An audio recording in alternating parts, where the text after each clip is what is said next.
ব্যাপার আছে কিনা। আবারও চুরির ঘটনায় চাঞ্চল্য ডালখোলায়। ডালখোলার 7 নম্বর ওয়ার্ডের নজরপুর প্রাথমিক বিদ্যালয়ে সোমবার চুরির ঘটনাটি নজরে আসে শিক্ষকদের।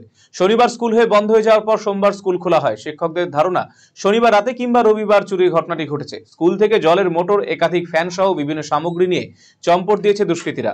স্কুল কর্তৃপক্ষ জানিয়েছে এর আগেও দুবার চুরির চেষ্টা হয়েছিল এই স্কুলে, কিন্তু সেই ঘটনার কোনো কিনারা করতে পারেনি পুলিশ প্রশাসন। ফের চুরির ঘটনা ঘটায় চিন্তায় পড়েছে স্কুল কর্তৃপক্ষ। স্কুলের শিক্ষকদের অভিযোগ, স্কুল থেকে খুব বেশি হলে 500 মিটার দূরে রয়েছে ডালখোলা থানা। তারপরেও এই এলাকায় চুরি হওয়ার ঘটনায় স্কুলের নিরাপত্তা নিয়ে উঠছে প্রশ্ন।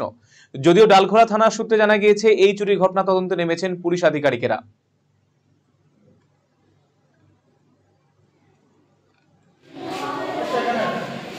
চুরি হয়েছে শনিবারে, তো স্কুল বন্ধ করে গেলাম 1:30টার দিকে। আজকে স্কুলটা খুললাম, কালকে তো বন্ধ হয়েছিল। খোলার পরে দেখি আমার স্কুলে মোটর নাই, ঘন্টিটা নাই, বেলটা নাই, আর 5টা ফ্যান নাই। আমরা তো এখান থেকে বেশি দূর না, একদম কাছে, কত 100 মিটার হবে বোধ হয়।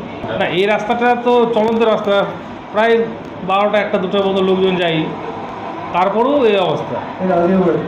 আর এর আগেও দুবার হয়েছে চুরি।